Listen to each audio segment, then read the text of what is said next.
Philadelphia woman will now be paid $2 million because she was beaten by officers and separated from her child. Let's put up a picture first of what they did to this young lady, Rickia Young. Let's put up a picture of Miss Young. I want you to see this, okay? She was innocent. She did nothing wrong, committed no crime. Let me give you some background. This happened in the city of Philadelphia. They will now have to pay Miss Young $2 million because she was pulled from her car, beaten by officers. Why did this happen? Because she's driving unknowingly into a large demonstration. She's not part of the demonstration. She's not a protester. She's a mother trying to get her family home. And so she decides to turn around. Well, the cops weren't having that. Oh, no. Obviously, this is a threat, right?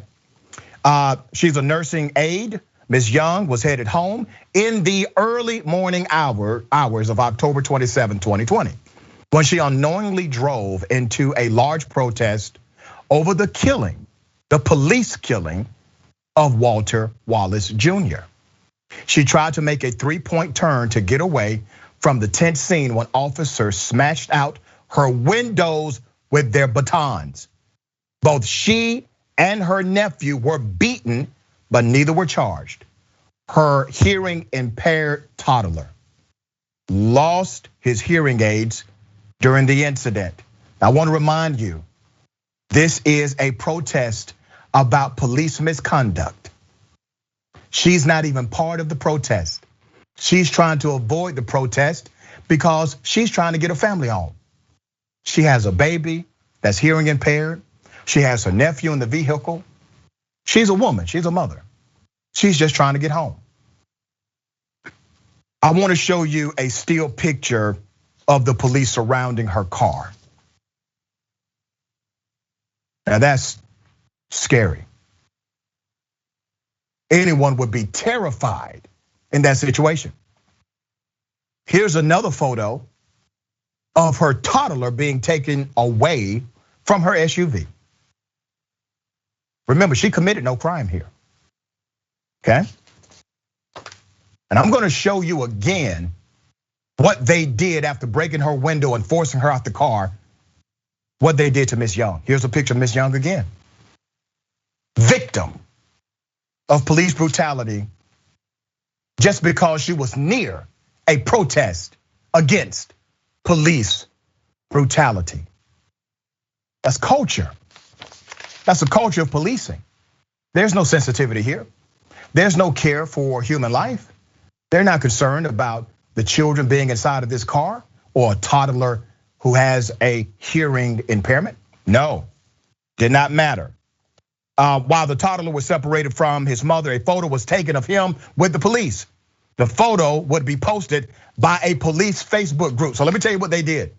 They separate the mother. This is how diabolical these guys are. They separate the mother from the child. The child is now just wandering around, no shoes, can't hear, hearing aids are lost somewhere, and they are beating up this child's mother. And so a cop is carrying around the child. Show the picture. The National Fraternal Order of Police posted this picture of what they created. The cops created this right here. And they say the child was lost during the violent riots in Philadelphia, wandering around barefoot in an area that was experiencing complete lawlessness. The only thing this Philadelphia police officer cared about in that moment was protecting this child. We are not your enemy. We are the thin blue line, and we are the only thing standing between order and anarchy. Hail to the no. You are the anarchy. The reason why that child is barefoot and wandering around is because of those lawless ass cops who broke that window, beat up that mother, beat up that nephew, allowed that toddler to roam around with no shoes on and could not hear anybody talking to him, and then you use it for propaganda. No apology. Propaganda for you. Now the city has to pay this family $2 million. Doc, I'm sorry, man. Stuff like this infuriates me. Because it's infuriating. I mean, it highlights all of these bigger issues. I mean, certainly the issue in itself, I mean, you've just shown pictures of a crime against 3 innocent victims. And so in that sense, there's the crime itself, which is infuriating. And I think fury is a justifiable response, absolutely. You know, these are people who are helpless, a nurse's aide and her family just trying to get home. So there's part of it, but there's 2 other layers here, right? That make it even more upsetting. One is, of course, she was guilty, not just because she's a motorist, she's a black motorist that's driving by. And so there was this kind of guilt of association. She's linked to the protesters. And then she's in a car, right? And so think about what happened after all of this is happening is that, you know, states across the country legalized people driving into protesters, right? And so the kind of symbol of a car in relation to a protest is something that also is very charged because there were all these laws that happened across the country that basically said it's okay to drive into protesters at times like this. And so in a way, just the layers of kind of racial politics surrounding this and what it means, and also what it means in the context. This happened October 2020.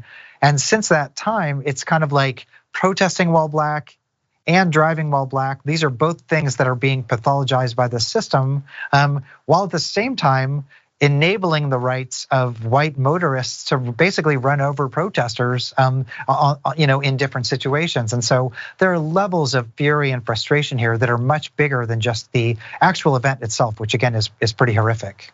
Well said. Let me drop some of these names. Sergeant David Chisholm, a 13-year veteran who worked in the 26th Police District, was fired for violating departmental policies, including inappropriate communications or conduct while on duty, use of force, and lying or attempting to deceive during a departmental investigation. Police officer Darren Cardos, a 7-year veteran who worked in the 19th Police District, was fired for excessive use of force and physical abuse with a baton. 15 other officers are currently awaiting disciplinary proceedings. 15 other cops, 1 woman, a baby, and a nephew.